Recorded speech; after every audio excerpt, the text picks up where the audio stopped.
Opening to raves at the Cannes Film Festival, the film Nitram has been earning acclaim and awards around the globe, including raves for Emmy winner Anthony LaPaglia, who delivers an emotional and heartbreaking performance. Take a look. But then this one day, I went to find him, and he wasn't there. But then I heard someone laughing. I looked around, and there he was, looking up at me, laughing at my pain.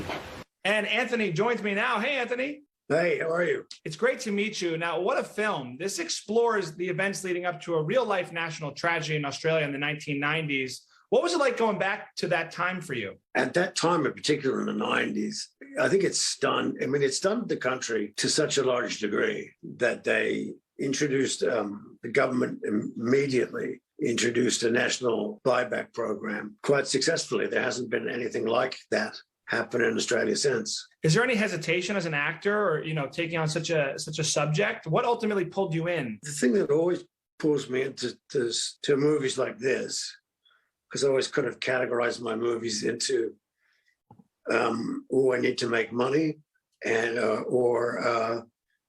I just like this, or this is kind of like, this really means something to me. And this was like, this really means something to me movie. And what I liked was that it wasn't a exploitation film. Really, it's such heart-wrenching stuff we're talking about, family and mental health. And where does that come from for you for this film?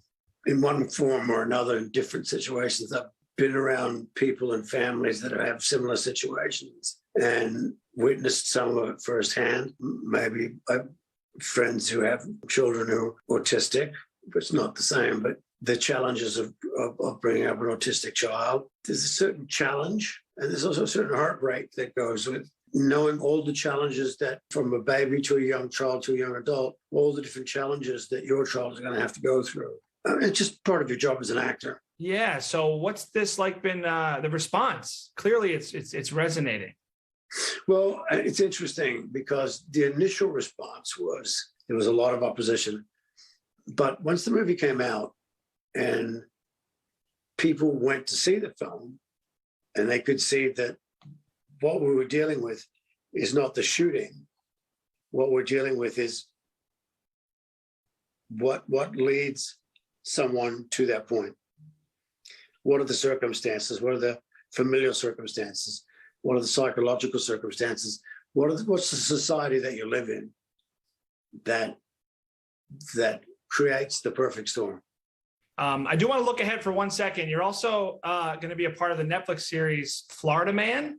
What can you tell us about Florida Man? Basically, Edgar Ramirez is the lead, and I play he's a disgraced ex-cop, and I play his dad, who's not a disgraced ex-cop, but who's a complete criminal. And they don't speak to each other and haven't spoken to each other in a long time. But he finds himself in Florida trying to clear his name. I want to make sure everyone checks out Nitram, available in theaters, on digital, and streaming on AMC Plus on March 30th. Anthony, it's so great to chat with you, man. Yeah, you too, man. Thank you.